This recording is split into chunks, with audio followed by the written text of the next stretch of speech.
Joe Courtney is a US representative for Connecticut.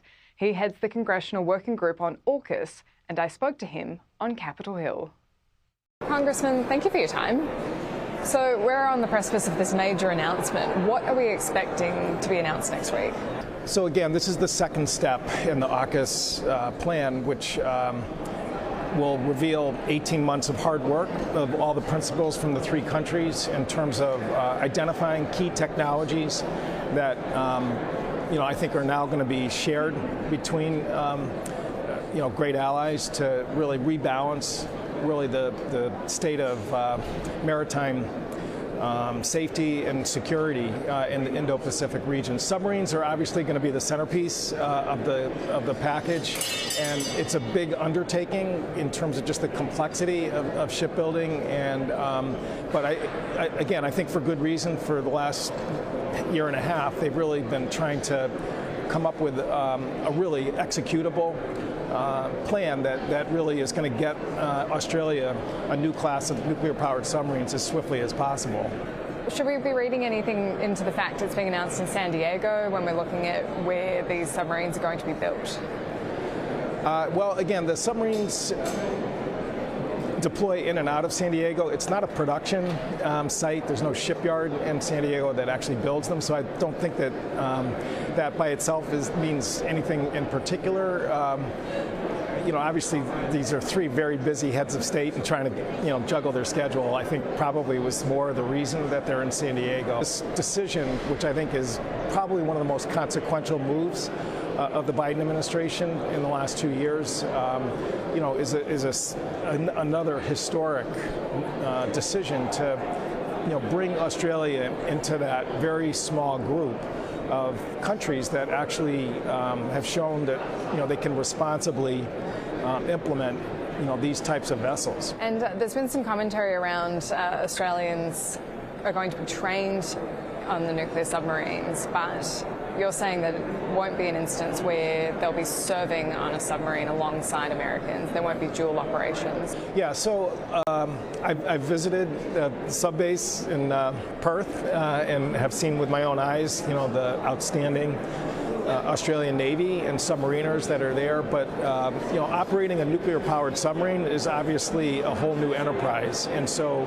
one of the threshold issues that we have to address is making sure that the Australian Navy is trained up to take on this new task. Again, I had an amendment in last year's defense bill that authorized joint training at the Nuclear Training School in South Carolina, which is where our officers go for learning that and getting proficient at that type of skill. And that's not going to happen in a one-year time period, but that's the sort of groundwork that you have to lay to make sure that you're going to have a plan that really works. As far as co-crewing, which you talked about, some members of Congress have raised that as a way to do this, but I honestly feel that one of the principles of this AUKUS agreement is to recognize that we're all sovereign countries. I mean, we're great allies, but the command and control of Australian submarines is not going to be under a U.S. officer or a joint command or joint crews. Those are going to be Australian submarines, and we'll have a lot of collaboration, but we're not going to have the sovereignty of the Australian military really compromised in any way.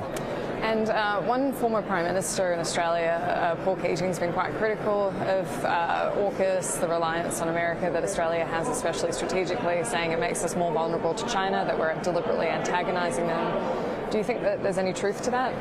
I don't, and I respect the fact that it's a great democracy, and you're going to have a vigorous debate, just like we do, in this building. And but the bottom line is, to me, the decision Australia made is not about creating more vulnerability. It's actually creating less. I mean, the difference between a diesel-electric submarine and a nuclear-powered submarine, when you get right down to it, is that diesels have to come up to recharge their batteries. And we are living right now in a moment where China's missile technology has made anything that's on the surface vulnerable, very vulnerable.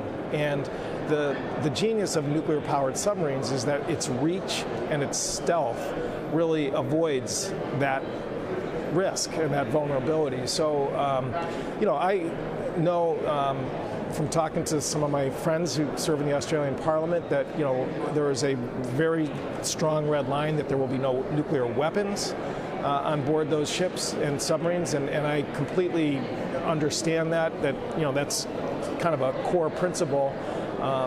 And to that extent, really what we're really just talking about is what kind of engine are going to run these subs.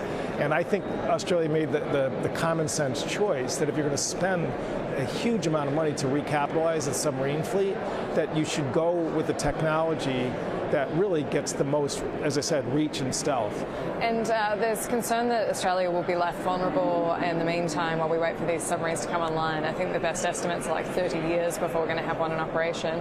What is the US doing to help us with that? Well, first of all, I think that those timelines are conservative estimates, and I got no problem with that. But the bottom line is, I think we really, the goal should be to really try and find ways to shorten that issue when the whole life of the Collins class wears out sometime in the 30s that are there. So I think one way to sort of address that gap is to, number one, begin more rotations of U.S. submarines in and out of Australia. And again, we're not talking about home porting, but we're talking about just more presence that's there, which is, I suspect one of the components of the announcement next week. And the second is, whether or not there's some other arrangement that we can make to transfer control of a nuclear-powered submarine. Again, at that moment where the whole life of the diesel electrics wear out, I think is something that the principals have been really kind of scrubbing hard to see if that's a solution.